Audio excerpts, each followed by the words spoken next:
Have you ever watched a fashion show or seen a clip or a picture of the models' outfits during a fashion show and thought to yourself, this is ridiculous. Nobody, not even a celebrity, would ever wear an outfit like that, with their hair like that, in public. It's a question I always ask myself, until I was explained the reasoning for fashion shows. They are simply an advertisement into the fashion world of a specific new line or designer. The outfits that the models wear in the show are not meant to be a realistic version of what a buyer would buy. The outfits are simply to catch people's eyes, and I would have to agree that some of these outfits certainly do. So when reading Linda Scott's article on images in advertising and visual rhetoric, this fashion show example crossed my mind.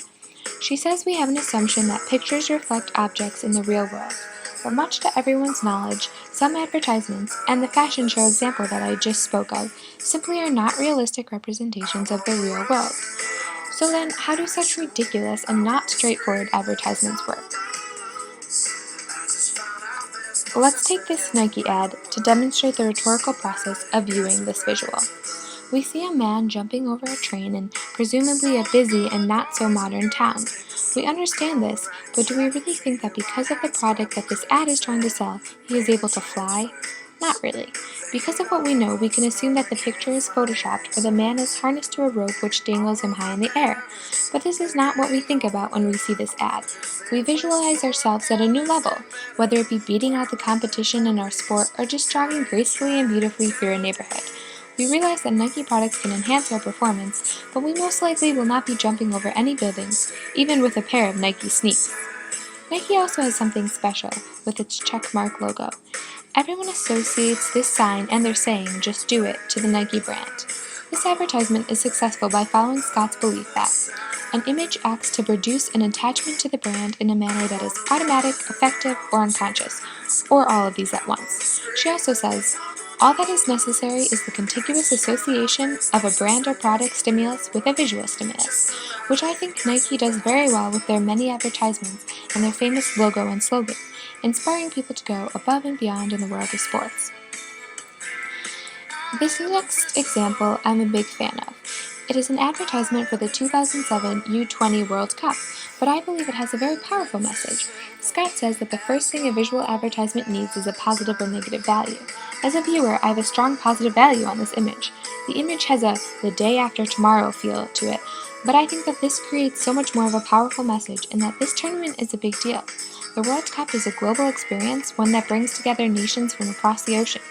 The huge soccer ball to me seems to demonstrate the fact that before you even know what this ad is for, it is telling you that if you're not into soccer, it's not really for you. Finally, Scott says advertisements must be understood as reflections or distortions of reality. She says, we must have invention, arrangement, and delivery. This advertisement encompasses all three of these well, with the invention being the need to persuade people to watch the U20 World Cup. The arrangement being, as it is an image-based ad, we are completely drawn in by the picture and do not read the words until after we view the image. And finally, the delivery, which is meant to be quite dramatic, just like sports. Finally, to keep with the sports themes, we all know of the genius of the Gatorade ads and commercials. Here are two examples of advertisements in which Scott's idea of the new approach to visuals is clear.